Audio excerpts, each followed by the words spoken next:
Don't sacrifice quality and flavor when you're in a hurry. Golden Pride offers ribs, fried chicken, green and red chili breakfast burritos, and Frontier Cinnabons. 4 great locations, or visit us online at goldenprideabq.com. Golden Pride Barbecue Chicken and Ribs, proud supporter of Proview Sports Network.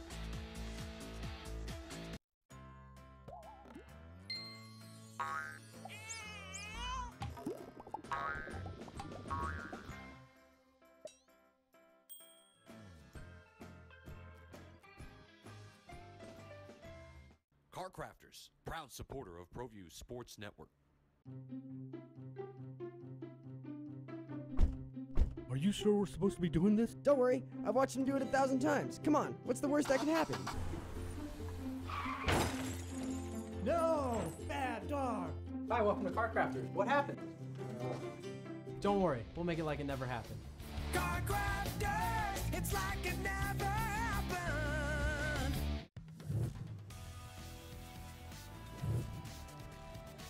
The Sports Desk is proudly presented by Car Crafters. It's like it never happened.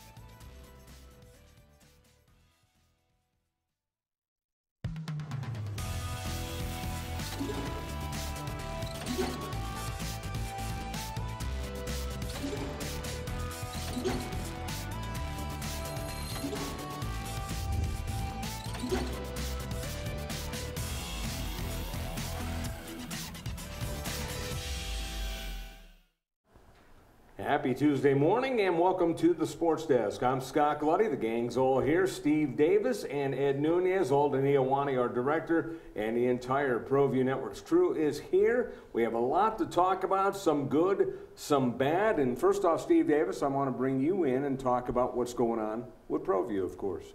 Well, Proview is just doing games and doing the whole thing like we normally do. It's amazing that we're already past mid-season of football, and it's getting down to district play, and almost every game is a vital game in the district. And what great games! I mean, close games we've had the last weekend, and I think over the next 4 weeks we're going to see very close games in all the districts. We're going to watch highlights of the La Cueva-Manzano game, but what a game that was, Steve. A lot closer than a lot of people thought, but then again, people that knows these two schools knew it was going to be a tight game.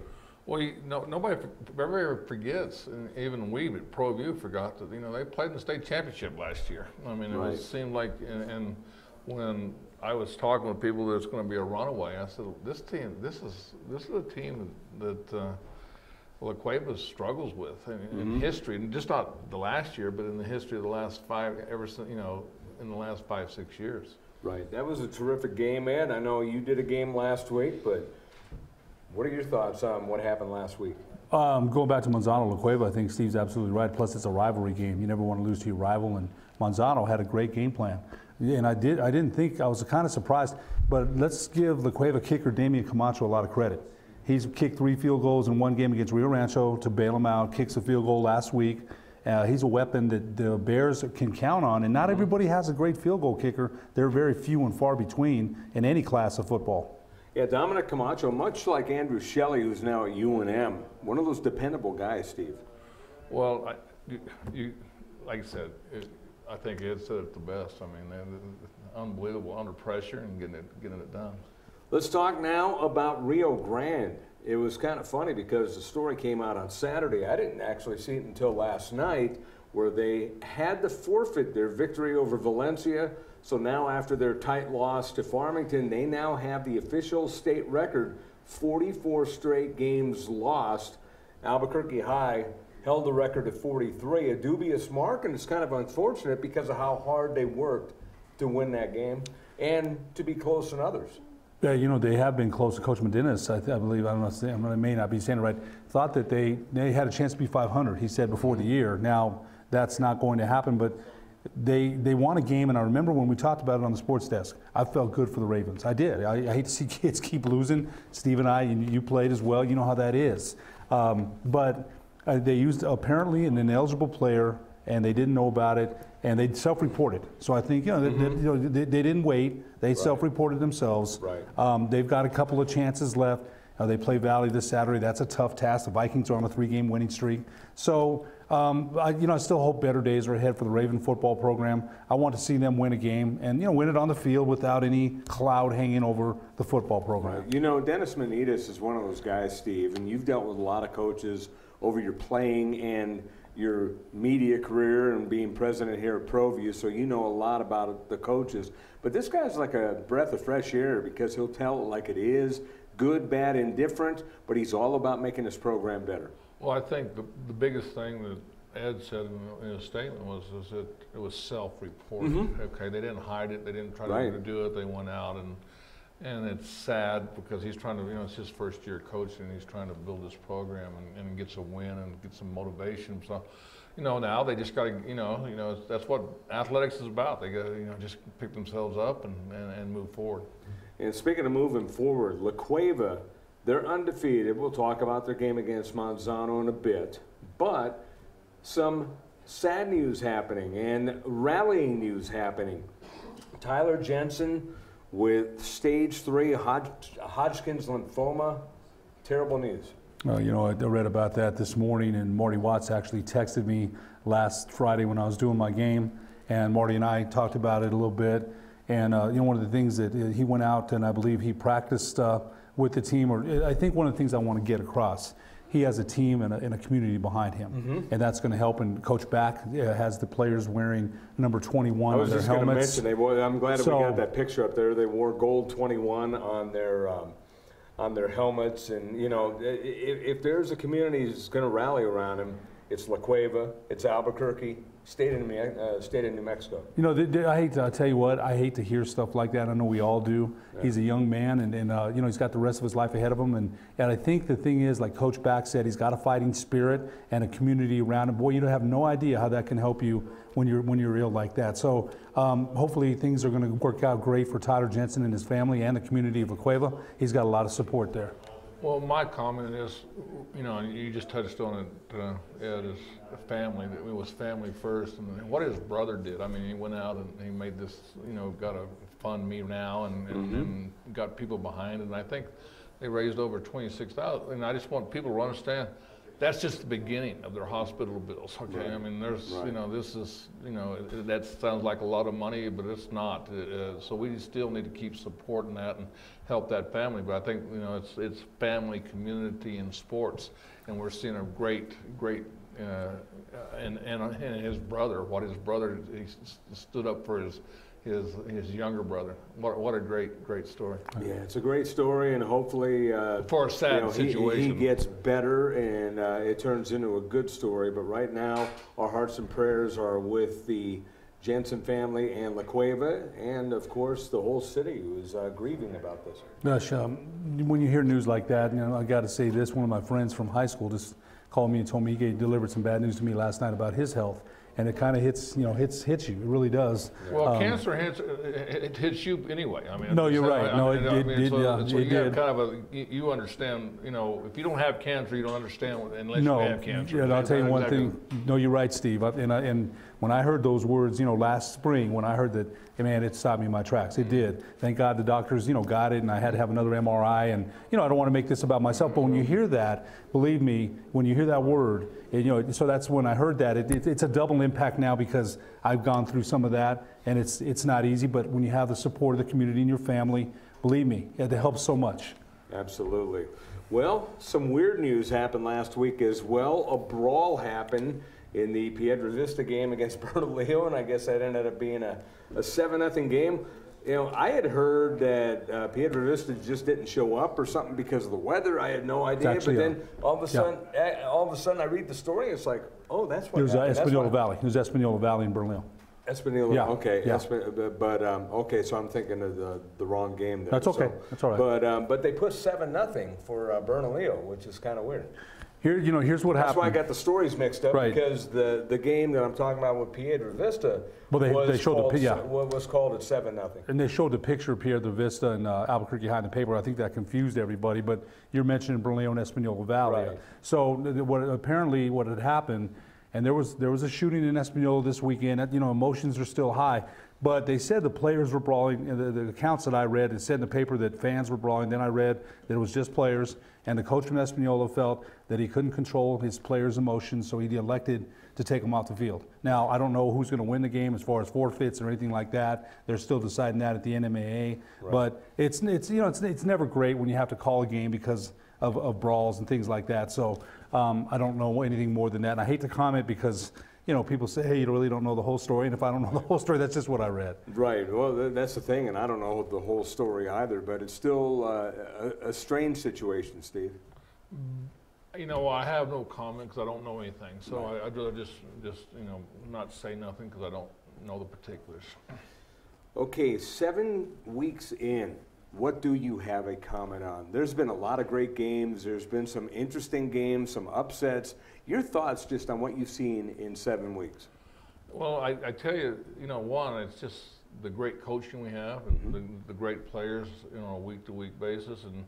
And when it comes to rivalries, you can throw the records out. I mean, you look at this, I'm looking forward to see, is La Cueva going to go undefeated the rest of the year? Is El Dorado, Manzano, Clovis is looking good. I mean, that district intrigues me to see what's going to happen over the next 5 weeks, and then also can Cleveland keep the dominance, and will these other teams be as we always it seems like every year there's a team like last year Manzano was the dominant team and nobody could deal with it, and all of a sudden teams get closer and closer. Who's that team that's going to get closer to Cleveland, and can they beat Cleveland?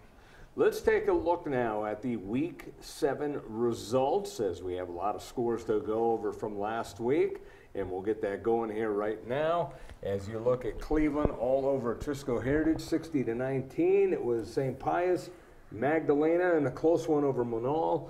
Valencia beat Los Alamos, and then Clovis all over Sandia, 39-0, and Volcano Vista with a win over West Mesa, and Piedra Vista with that 41-14 victory over Albuquerque High. Well, the Piedra Vista, keep an eye on them too, because they had been kind of up and down. They believe they won their last 3, and they're another team that went down from 6A to 5A, and were highly regarded before the season started.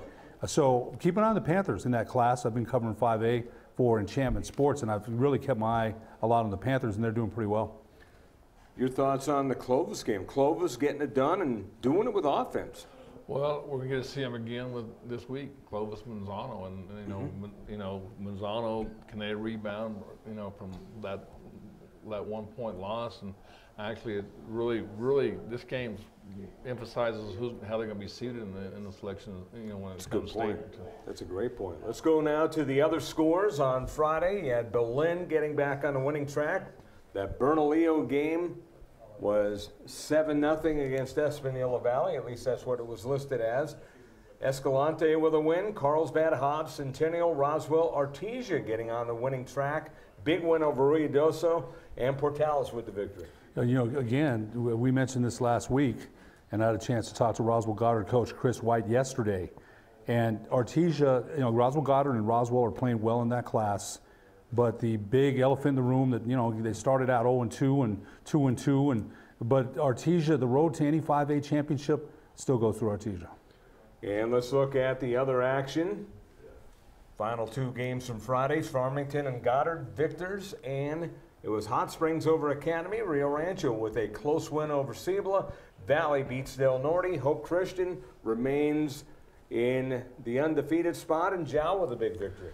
Cibola, they lose to the 3 by Las Unas. They have a bye week, and that's a tough loss. Tough loss, hard-fought victory that Rio Rancho pulled out in the last minute. My heart goes out to the Cougars and Rod Williams because they're playing very, very hard, and they're on the out right now, the outer edge of a playoff berth.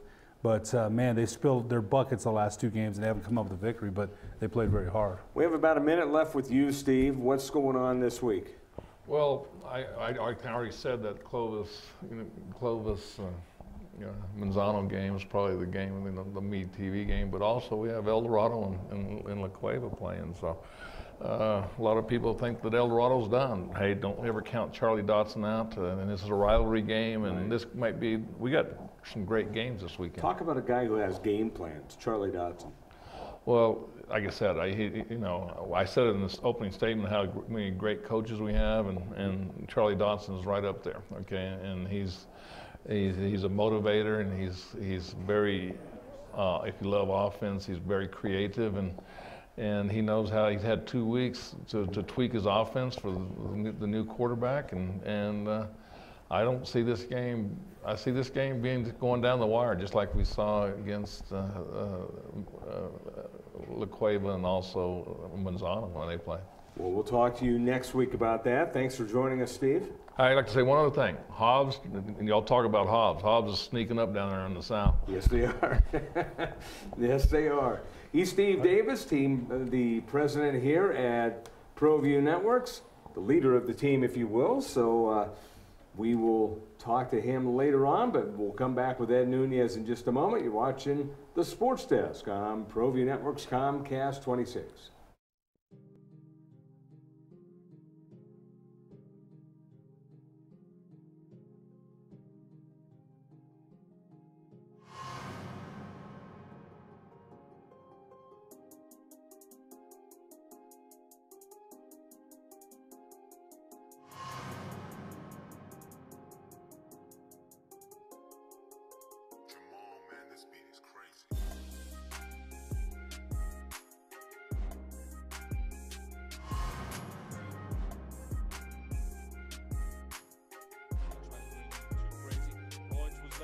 Throwing a fade right the end zone.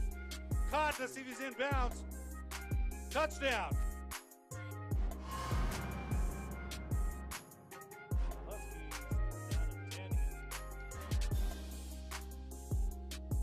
Back in the gun, looks over the defense. Drop in and look at great protection again. Throws it out, man's wide open on the left side. That is Cosper. Cosper to the end zone. Touchdown, Hope Huskies.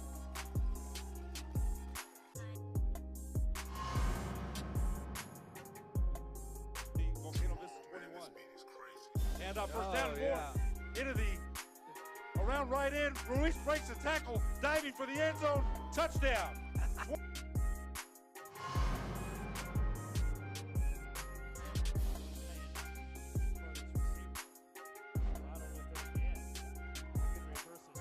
Turns it up the middle, inside the 5. Touchdown. Hope Huskies.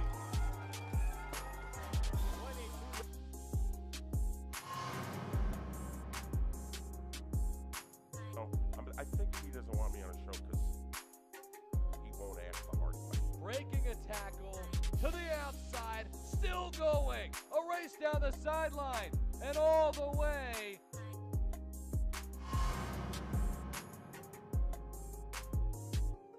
Front line. All right, formation again. Good ball up the middle. Could be gone. 30, 35, 41 man to beat. Midfield, 40. Going to score on a 80-yard touchdown run. Wade blocking, and that's a touchdown. 3rd and 4. Harris going to quarterback keep, and he's got some room on the outside, cutting back across the 20, and look out, Malik Phillips says hello.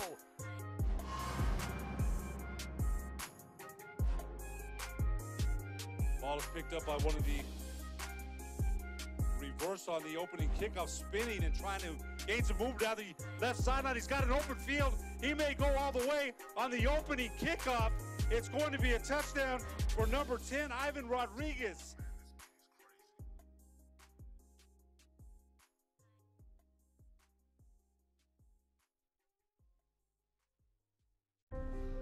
The New Mexico High School Coaches Association, established in 1941, is an organization of New Mexico's best and most professional interscholastic coaches. Coaches across work daily to help our student athletes excel in the classroom, on the field of play, and in our communities. Students that participate in interscholastic activities attain higher grades, higher graduation rates, and higher wages. Responsible for the North-South All-Star Games, statewide Coaches Award Program, and providing multiple professional development opportunities for New Mexico's coaches. Be a great coach by coaching beyond the game. Well, I'm going to the frontier, walking to the cashier, order up a root beer and a #1. Cover it with green stuff. One scoop is not enough. Find a booth is real tough. Back by the Duke. Meet my family, meet my friends in the quirkiest restaurant I have ever been. All of Albuquerque's favorite spot. It's the Frontier Restaurant. The Frontier Restaurant is a proud supporter of Proview Sports Network.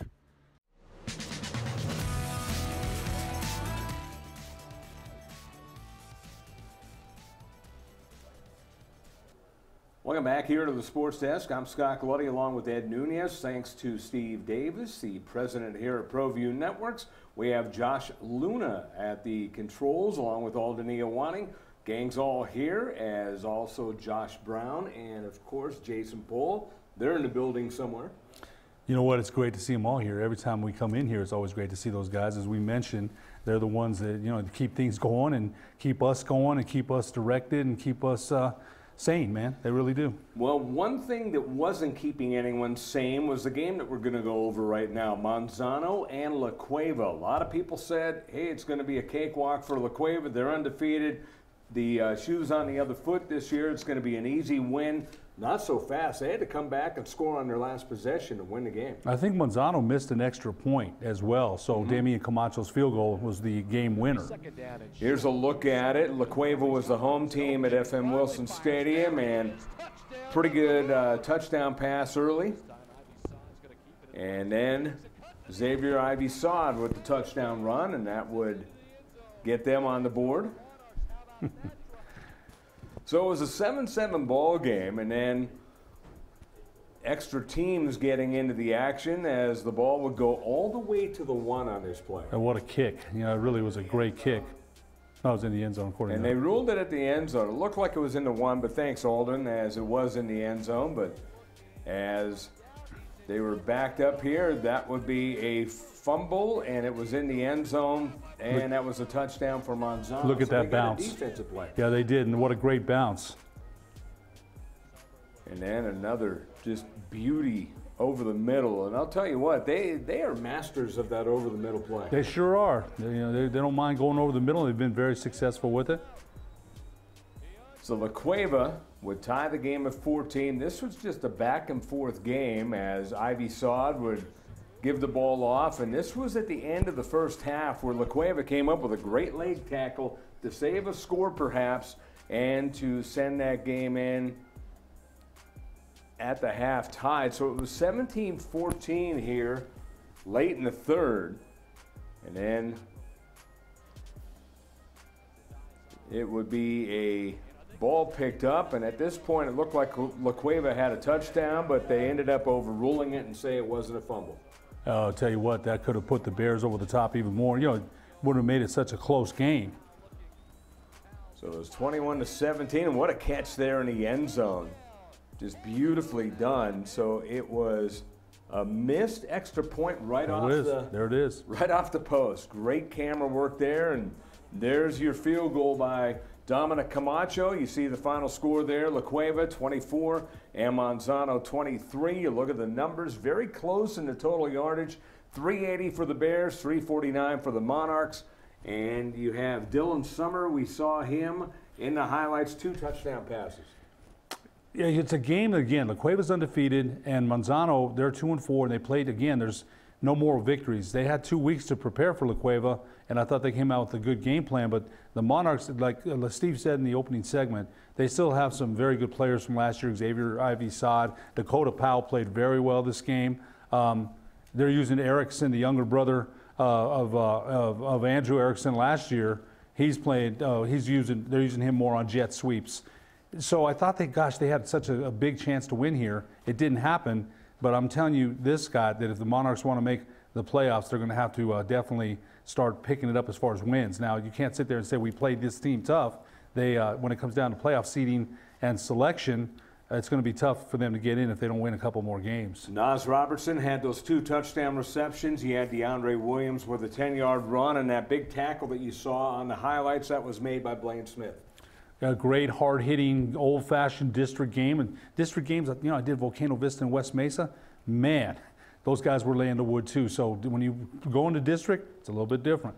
Let's take a look now at the coaches polls, the NM OTSC coaches polls for football. And we start with 3A. Hope Christian still on top. Robertson, Dexter, Socorro, St. Mike's, West Las Vegas moving up to number 6. Hatch Valley dropping to number 7. You have Nimmy in the mix at number 8. Tularosa 9. Raton is number 10. Well, Hope, I think, blanked Nimmy this weekend. I'm not sure if Nimmy scored or not, but again, the Hope Christian Huskies have been number 1. The team that I'm really looking at in that class there is the Robertson Cardinals. Again, they lost to Ruidoso last year, 57-54 in a thrilling state championship. They moved down to 3A this year, but keep an eye on the Cardinals and their star running back, Antonio Padilla. Yeah, they're starting to really shine as the season moves on. Let's go to 4A now in the polls. And you have Taos number 1, Lovington, Portales, Ruidoso, St. Pius. That's the top 5. Bloomfield, they've been respectable. Number 6, Aztec 7, Kirtland Central 8, Grants 9, and Silver number 10. Well, you know, Bloomfield had a victory over Piedra Vista a couple weeks ago, 7-6. My understanding, and I don't have a confirmation, but it was said that Piedra Vista was missing some players because of some disciplinary reasons. Still, that's a big victory for Bloomfield. When I had them earlier in a month ago against St. Pius at Milne, Pius won. I wasn't that impressed with them, but since then, they've played very well and is very deserving of their 6th ranking or place in the rankings this week. Okay, let's go to 5A now, and Roswell is number 1, followed by Goddard. Artesia down to number 3, even though they won last week. Los Lunas number 4, Santa Teresa, they are number 5, and then you have Piedra Vista, Belen, Deming Valley, and Valencia. Highland making the others list. Yes, they did. This is a little bit surprising to me, but there's a couple of things since I've been covering this class for Enchantment Sports. A couple of things I wanted to talk about. Number 4, Los Lunas. They're Nick Garland, the quarterback, senior quarterback, out for the year with a torn ACL. But they still have weapons there, and Coach Jeremy Malpin does a great job. And they only lost to Goddard by 1 in overtime without Garland. So that tells me something about the other team I want people to keep an eye on, or would like them to keep an eye on, is the Valley Vikings, winners of 3 in a row. They've got Rio Grande this week, and then they've got Belen. They could be on a 4-game winning streak if things go right when they go to Belen. Roswell, Goddard, and Roswell and Artesia right there are going to play each other here in the next couple weeks. Goddard head coach Chris White, I talked to him yesterday, and I'll tell you one thing. I'm not going to reveal what he said. I'll save that for Enchantment Sports, but he's confident. I'll just put it like that. He's confident in his team and how they'll compete the rest of the year.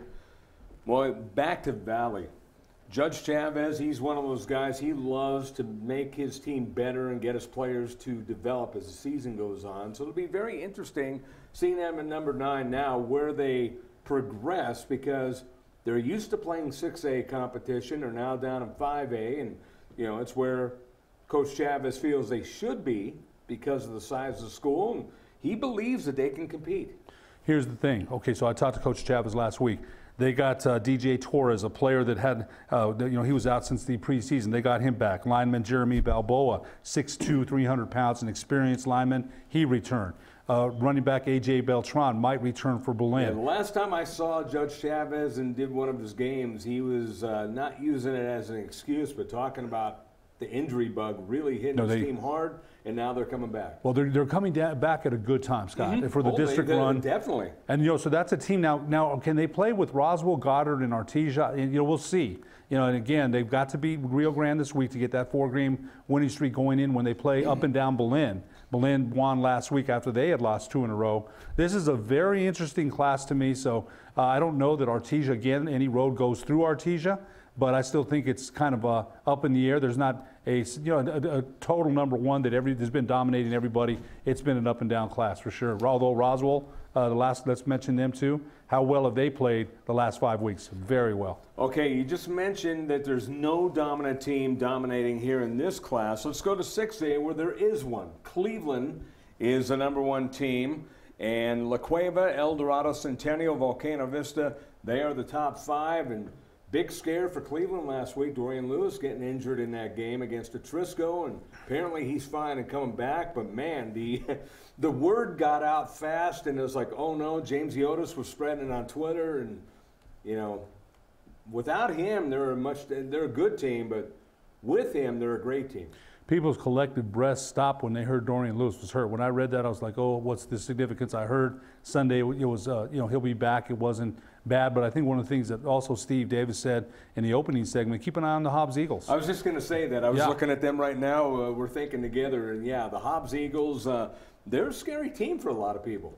They've been playing very well all year. Another team trending upward is, Steve Davis's alma mater, the Clovis Wildcats, have been playing better in recent weeks. So also keep an eye on them. Now, I had Volcano Vista against West Mesa on Friday night. They win 48-22. But one of the things that I said to you, and you said, you've seen this from them as well. In the fourth quarter, they imploded with silly personal fouls. Silly. Right. And you know what? Chad Wallen, I'm sure, was furious after the game because they let West Mesa score a couple of touchdowns, although Cameron Schreier played very well, quarterback for West Mesa. But if you want to play with the big guys, the Centennials and the Eldorados and the La Cuevas and Clevelands, you just can't have those kind of penalties. You can't. You won't win. Well, you know this, and you just said the bottom line, you won't win. You know this as being a former official for basketball. I mean, it is very imperative to keep your cool, especially when it comes to personal fouls, because unlike basketball where it just is a personal foul and maybe free throws, here, you're talking yardage and you give the other team maybe a fourth down, give them a first down. And we've seen a few times that's happened all season long. And it's really hard to basically beat yourself over the head and expect to win. One of the Hawks was ejected in the fourth quarter, so that's that means bad news. He can't play the next game. It's against the Trisco Heritage. They should win that game, but still. You know what? It comes. Look, football is a highly disciplined. Also, isn't there a rule where if you get ejected a certain amount of times, you can't play? I don't. Yeah, I don't know if I think there probably is. I don't know if that's his first one. It seems to me that there is, and that's what you got to watch out for. Oh, yeah, you're right, and I think I was going to mention it. It's a highly disciplined game about the blocking, tackling, jumping off sides, and hitting, hitting right, clean, not doing those things that they were doing in the fourth quarter. And again, they won't beat the Clevelands and the Centennials. And you know what? They've got a very fast defensive front, some fast linebackers and safeties. There's no question that the Hawks are one of the top teams in the Metro. Now, where do they go from here? Again, that's a sloppy win. They did beat West Mesa, and if everybody saw the score, everyone would say, wow, they beat them pretty good. But that fourth quarter was very sloppy that Volcano Vista played. Let's take a quick look before we go to break at a couple of games. Clovis Sandia, as we have highlights of that game. And it was on the road for Clovis, a team that had trouble scoring, Ed, pretty much all season long, and all of a sudden they got their game going, and it was the My 50 game of the week, and we expected a close game, and Clovis just controlled this from the outset. Boy, Sandia's struggled the last 4 weeks. They really have. Yeah. I don't know what the whole story is. I don't know if it's injuries. I know they had to play a little bit without Dakota Powell, but this was just Clovis all the way. It was 12-0, and play action. They're running into the end zone. You're starting to see the line really become a presence like we know Clovis of the past. Well, one thing too, Scott, is Clovis had played a tough schedule. They played Texas teams, and a tough schedule got them ready for district, no question. And Clovis, they'll pass the ball as well, so they're not just run only like they have been. Well, I remember in the past they would run you over. Beat you down, yeah. Sure would. They would beat you down, and then they come up with big plays, and this is just one of those things. And Clovis is a classy team, but it's one of those situations as you look at that nice pick there, and Clovis, look at this. He breaks to the outside and keeps on going, and that was a heck of a play. That sure was. One man to beat there, and he beats him to the end zone, beats him to the pylon. 39-0 the score, and this one was all Clovis pretty much, as the final score does not lie. Let's look at a good one. Cibola Rio Rancho, and I say good one because at first, even though Rio Rancho was down, I put them as the favorite, and they needed to score on their final possession to win that game. And you know what? They said the receiver, all of a sudden, he got away from the defense, and Isaiah Chavez laid it right there. I think it's Manzanares. I don't know if that's Manzanares or not. It's one of my favorite receivers in the Metro. Unis, by the way, for Cibola. I haven't seen them wear that combo. Speaking of which, how about the uniforms for Rio Rancho? Love them.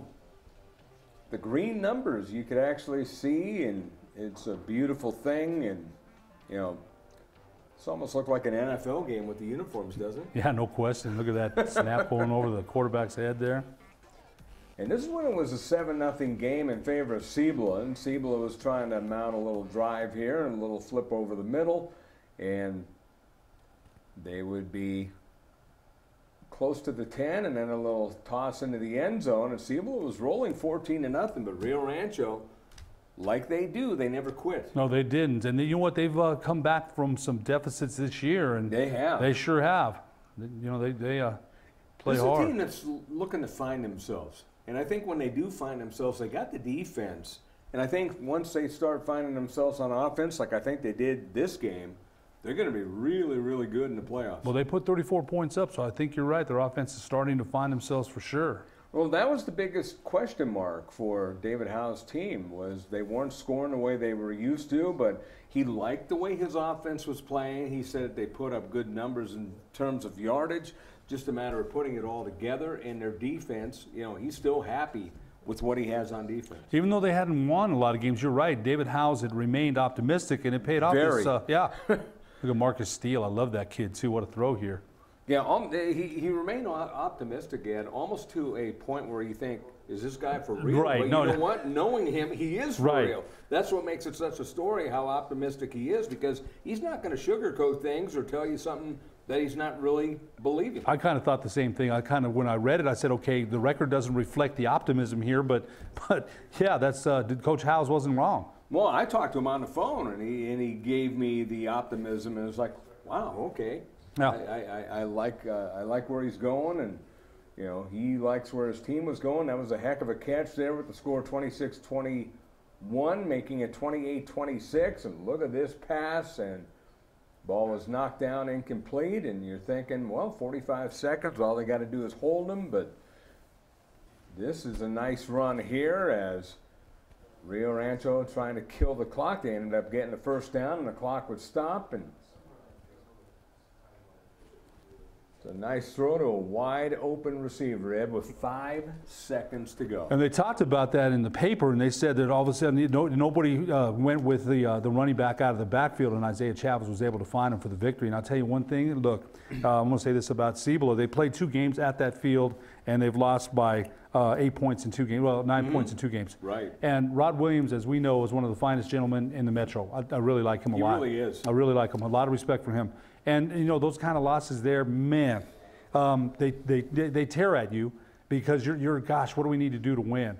And you spilled it all in the field, right? Both times. Right. And so my heart goes out to the Cougars. Congratulations to the Rams. But, man, when you lose games like that, 2 games in a row like that, as a player and a coach, you know, you're probably in the film room, you know, 2 or 3 in the morning. You're like, right. what do we need to do to win? And you know, Rod Williams will find an answer because that's the kind of guy he is. We're going to take a break and come back with more here on the Sports Desk.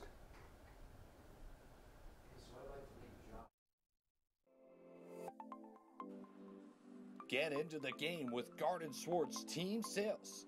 They have everything you need, from screen printing, embroidery, and digital printing services, high school letterman jackets, and all high school and club uniforms, and individual and team apparel with the most reliable brands like Speedline, Rawlins, and Wilson.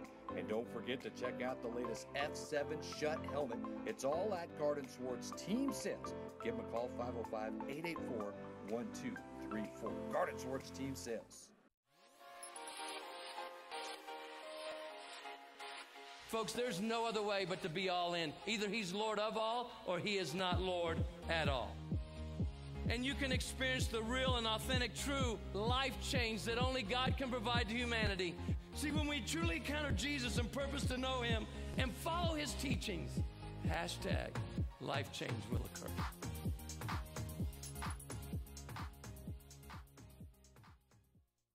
The Barley Room, proud sponsor of Proview Networks for over 9 years, is pleased to introduce Black Iron Catering. From weddings and family reunions to birthdays and office parties, Black Iron Catering is perfect for any event.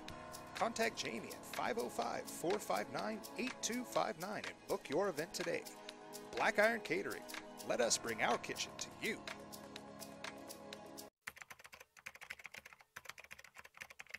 Proview Network crew, assemble!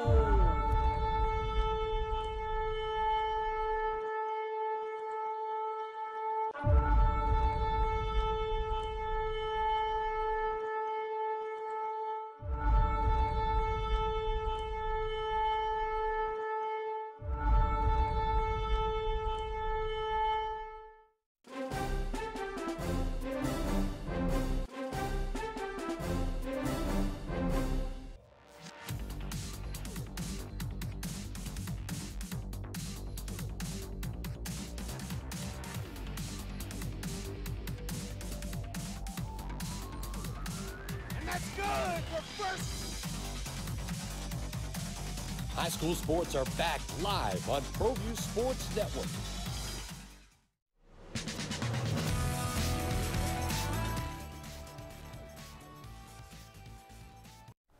And we're back here on the Sports Desk here on ProView Comcast 26. I'm Scott Galletti along with Ed Nunez. Our thanks to Steve Davis. We have Josh Luna and Alden Awani. They're holding down the fort here as our producer-directors. And let's get right into this week's schedule. Ed, by the way, it's week number 8. Yes, I still can't believe that. That's you told me last week I was in denial. You're probably right. I am. Albuquerque High against Highland. This is always a very, very good battle. I smile at that because I went to Highland. I know you do. I played That's for why I Highland. wanted That's your my big opinion on smile. this. Whenever we played them, man, I'm going back to those days. So oldest rivalry in the city between the 2 oldest schools in the city. So we'll see who comes away victorious in that one. That's a game to keep your eye on. Once again, Albuquerque High with the state's longest losing streak broken this past week, as it is now in the hands of Rio Grande by a technicality, as they ended up losing the game that they won against Valencia by using what was ruled an ineligible player. So Albuquerque High, and I bring up that because I remember doing an Albuquerque High against Highland game when Albuquerque was trying to break that skid. No. Great games. Yes, you know what? Those are head-knocking games, just like Albuquerque High and Del Norte always seems to go to the last second. Albuquerque High and Highland is always pretty entertaining as well. How about this one about head-knocking? La Cueva, El Dorado. No Gabe Smith, but as Steve Davis said in the first segment, Charlie Dotson, he could be the X factor in this. Nothing against Brandon Back, but Charlie's been around a long time. And I believe they had 2 weeks to prepare for La Cueva as well. I think that El Dorado was idle last week, as Manzano was before they played La Cueva. So Brandon Back is facing 2 teams in consecutive weeks that have had 2 weeks to prepare a game plan. Plus, Charlie Dotson was at the game against Manzano and La Cueva, scouting and getting notes. But La Cueva, again, we talked about this earlier. You and I talked this morning on the phone. And somewhere along the way, El Dorado's going to feel the pain without Gabe Smith. Right. And you wonder if this is the game. But remember, Charlie Dotson, El Dorado's head coach, has had time to prepare. But what you can't prepare for is the execution of a Gabe Smith, the production of a Gabe Smith, both running and passing. You can't. It's hard to replace that. Clovis Manzano, that game needs mentioning because Clovis coming off of that big win last week, Manzano coming off of that heartbreaking loss. We did. I remember Roger Holian and I did that game last year at Wilson, and man, it was a hot day. Xavier Ivy-Sod, I believe, had 30 carries for 200 yards, and so Manzano beat them last year. So Clovis looking to enact some revenge. They're on a streak here. So you're right. That's a good game right there. Manzano, a heartbreaking loss. Clovis on the rise. Manzano needs this in the worst way. I'd say they need it more than Clovis does. So let's see what happens there. Let's go to the next slide here. St. Pius at Bernalillo. Very, very interesting matchup. This is one that James Yotis has been looking forward to for a long time. That's another matchup. I spent some time at St. Pius. My brother went to Pius back in the day when Pius and Bernalillo met in basketball. Holy cow, wow. So Bernalillo started out well. It started kind of sliding. They started out 4-0. They're outside the top 10 rankings now, but that should be a good game. Pius just beat Pewaukee last week, 54-0. So the Sartans have been playing some good football the last three weeks. Look at some top performers. Now, some of these are short of games, some aren't, but we can tell you the top man is Andres Lucero from Valencia. 1,845 yards, 21 touchdowns to 5 picks. Again, remember, new head coach Wes Schenk turned the Valencia Jaguars upside down with they were a ground and pound run team that used to throw the ball 5 times a game. Now look at them. Michael Greenough of Hobbs, 1,557 yards, 18 touchdowns and 8 picks. We talked about him last week. Big shoes to fill, and he's filling them. No, he's doing well. He's played very well. Look at the 18 touchdowns. He's had a great year. And how about John Balazan from West Las Vegas? He's up to 1,466 yards. He's got 18 touchdowns and just 7 picks. Another great performer in that class there. West Las Vegas, I believe, at number 6 in this week's poll. So they're on the climb, too. Now, the one that isn't as up-to-date running backs as some are fewer games, but you've got Isaiah Velasquez from Santa Teresa. He's 91 carries, 888 yards, 11 touchdowns in 6 games. And, of course, you've got Mr. Lewis at Cleveland. He's the top man, but didn't have his numbers. So I guess I'll just put him from now on, just put him on top and kind of with a question mark or whatever. Because you know Dorian Lewis is well over 1,000 yards. Coach Ridenhour plays those numbers close to the vest. He really doesn't, release a lot of numbers. But Isaiah Velasquez, look at him at Santa Teresa. And I talked to Roswell Goddard head coach Chris White yesterday, and he said Velasquez and the other running back for Santa Teresa hit the hole at about 100 miles an hour. So those two backs for the Desert Warriors have played well. And remember, they're the only undefeated and untied team in Class 5A. Dylan Eldridge of Cloudcroft made his way up to the 2nd spot on this list. Again, Dorian Lewis not on the list, and he would be at the top by far, but 863 yards with 11 touchdowns in 6 games. And then you've got Jonathan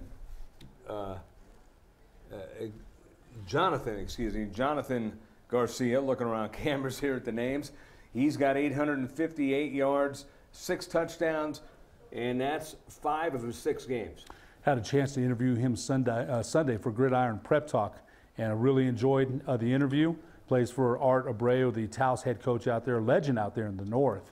So Jonathan Garcia, the undefeated Taos Tigers, they barely eke out a win against Grants last week, 20-19, but the Tigers look very good in that class. How about this? Xavier Ivy-Sod, his marks are up to date, 150 carries. He's up to 835 yards with 6 TDs. Workhorse back, usually gets 20-plus carries a game. Not the breakaway Division I speed. He doesn't have that. I'm not knocking him. He's a great player.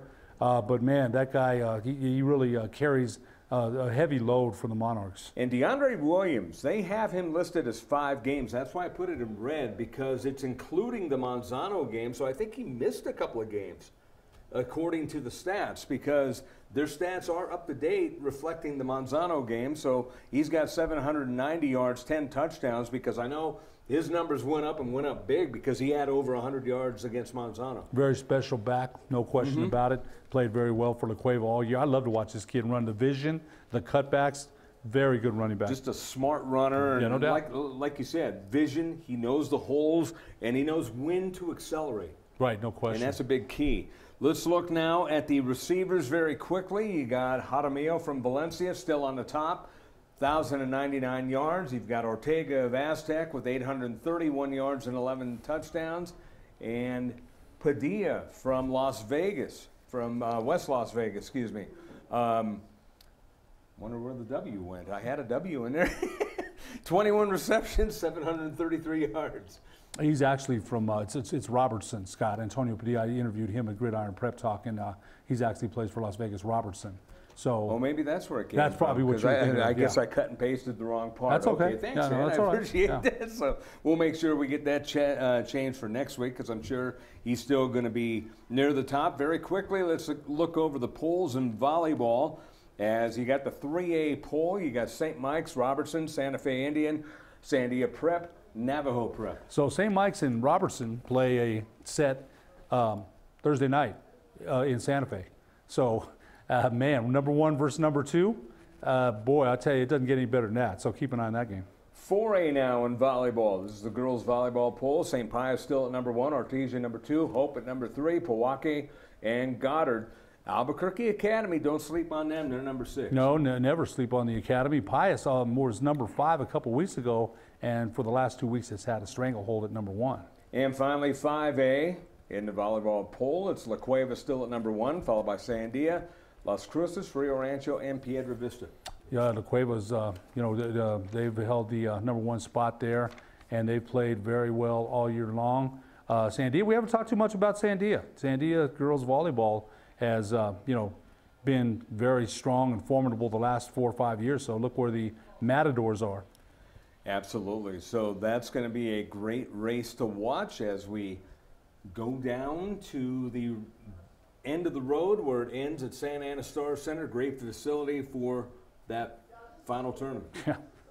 can't even believe we're talking about that. But I just thought about that as I was saying that, Ed, because my goodness, we're only a few weeks away. Yes, we are, and for the basketball preview, it's just around the corner too. I didn't even think about that, but you're absolutely right. Okay, well, while we mull that over, we will take a break and come back one more segment. We'll talk Lobos football and basketball in just a moment on the Sports Desk. Don't sacrifice quality of flavor when you're in a hurry. Golden Pride offers ribs, fried chicken, green and red chili breakfast burritos, and Frontier Cinnabons. 4 great locations, or visit us online at goldenpride@abq.com. Golden Pride Barbecue Chicken and Ribs, proud supporter of Proview Sports Network.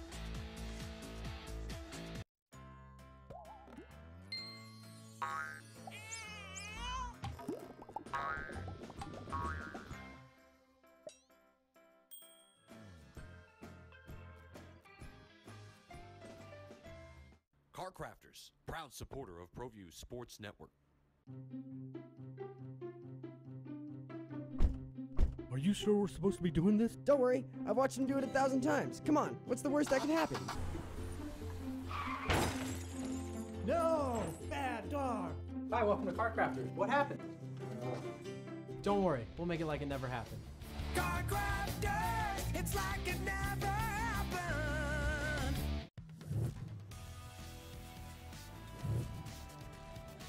The Sports Desk is proudly presented by Car Crafters. It's like it never happened.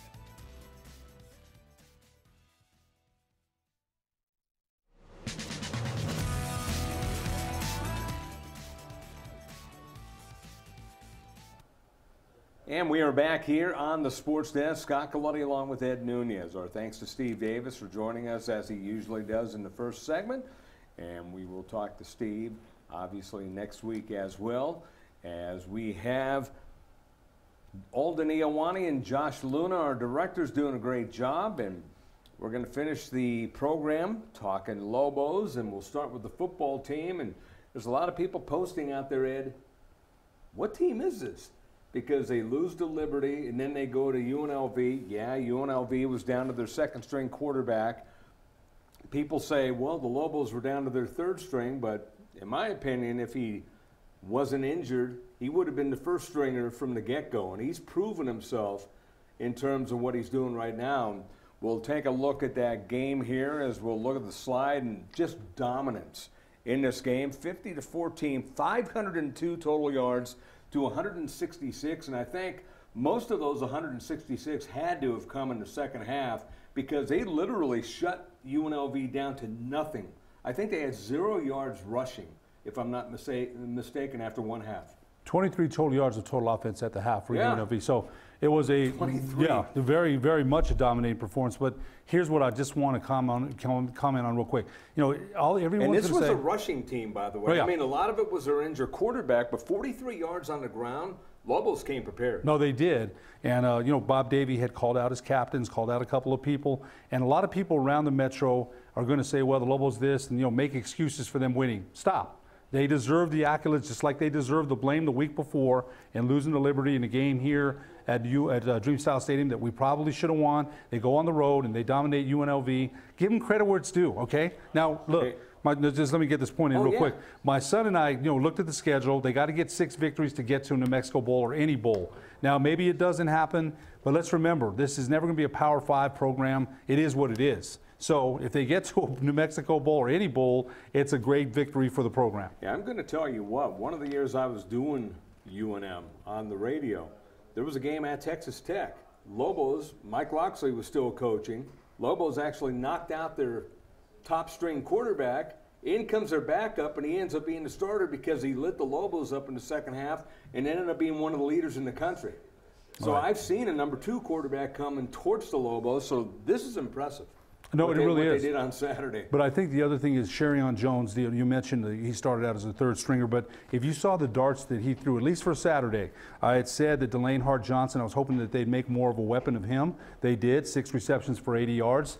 He threw some absolute great passes. Now, this week against, I believe, Colorado State, who's 1-4, these are games that the Lobos have to win. They have to win these kind of games here because they've got Boise State, they've got Fresno State, they've still got San Diego State on the schedule. So the games against Colorado State and teams like that, you have to win. Let's take a look at that Colorado State game. First time the Lobos, I believe, will play in that brand new stadium that opened up last week. And KJ Carter-Samuels, he is their quarterback, 1,623 passing yards. And, you know, whenever you see a quarterback who can throw the ball and has big wide receivers, that will be a big test for Lobos. If they come out of this, then you know, hey, they've turned a corner. Secondary struggled a little bit against passing quarterbacks, so it will be another test for New Mexico's secondary. But again, if you kind of take that attitude of going forward, you know, us against the world, and it seemed like that's the way they came out on Saturday.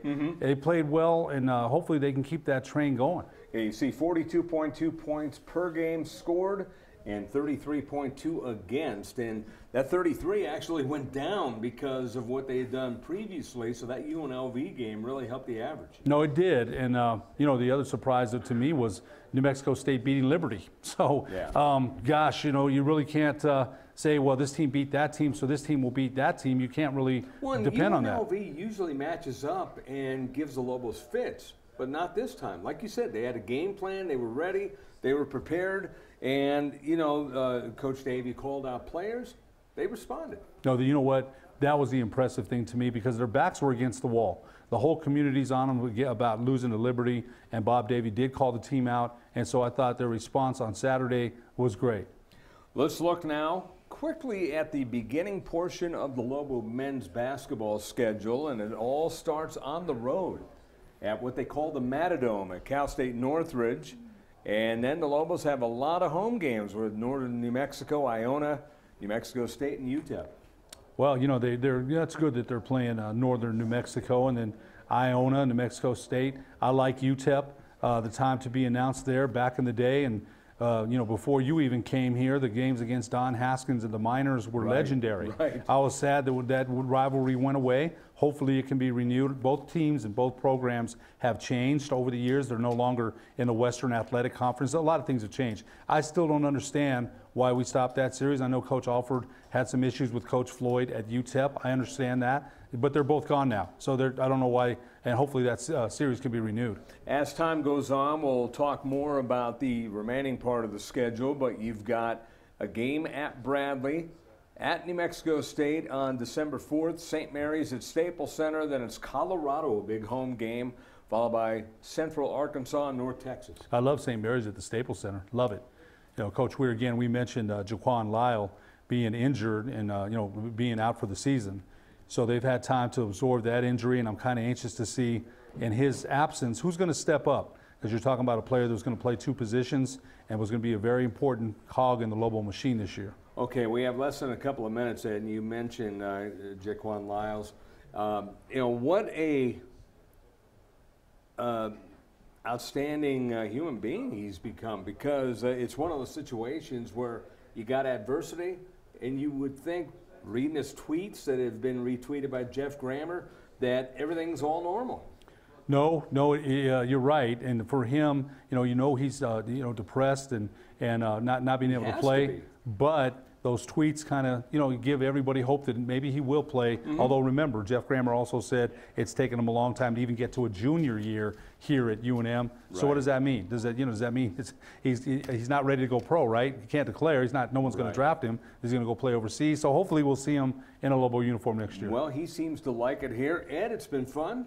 Always is. I guess you'll be out next week celebrating an anniversary. Got our 30th anniversary, my wife and I. So, that's something definitely to celebrate. I can't believe it's been 30 years. I'm sure my wife can't either.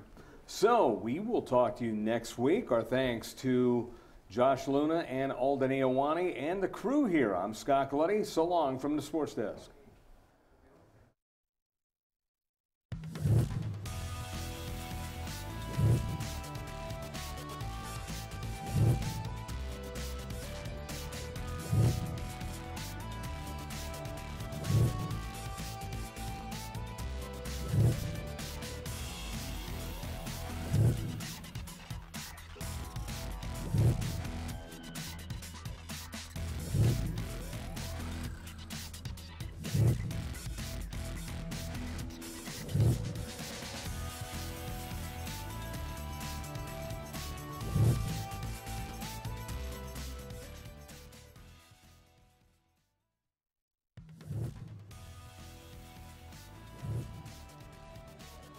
Sports Desk is proudly presented by Car Crafters.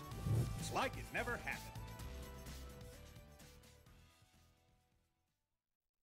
Mercedes is a proud supporter of New Mexico high school sports and athletics, and we here at Proview